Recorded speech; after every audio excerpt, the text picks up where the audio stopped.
आज मेहंदी रिसेप्शन रे एंता डांस करमु बोली भाविनी थेर। हेलो फ्रेंड्स समस्त को मोर जुहार। तो फ्रेंड्स पार्ट 1 वीडियो रे देखी आमे आसेचु बियाघर। तो आज देखमा मेहंदी रिसेप्शन वीडियो।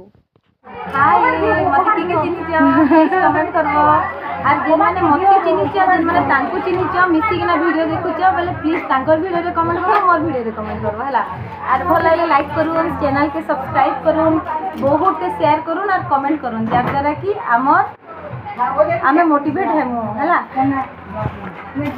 पर एटा दुल्हन भी रेडी हे जेथिले न काजी किना बोले आज अच्छे चिटका पान पकाबे इटा तार पर सब लोग बाहरी थिले न चिटका पान पकाबार लागी।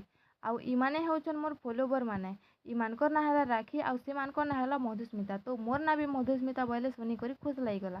तारपर चिटका पान पके सारला परे मेहंदी रिसेप्शन थिला बोले आमे इटा सब रेडी हे जेतेनु परे आमे इटा डांस करबा लागी पले आसनु आउ जेंता डांस करी छु जे स्टेज भांगी जिबार बेल नै न। तारपरे इटा रानुखुड़ी संगे भी टिके डांस करी पकेथिनी। आउ आपण माने रानुखुड़ी के किए जाने छो जे कमेंट करबी ताकर यूट्यूब चैनल ना होचे रानू की जिंदगी आउ इंस्टा आईडी भी रानू की जिंदगी। तो देखि नेबी आउ ताकर संग मते मिसे करी बहुत भल लागला। इटा तारपरे 12 12:30 हे जेथिला न बोले आमे इटा पले आसनु सुइबा लागी।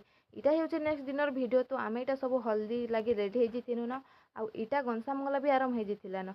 इटा तार पर पल्लारे नचौछन दुल्हन के। तो आपण मानकर आड़े एंता करछन के जे मते कमेंट करिकि ना कहबे। तारपरे आमे पले आसनु डांस करबार लागी। तो फ्रेंड्स आजिरो ई वीडियो टिके बहुत लेट के जाउछे। तो वीडियो जदि भल लागिथिला बोले लाइक शेयर फॉलो करबा के बिल्कुल भी नहीं भूलबे।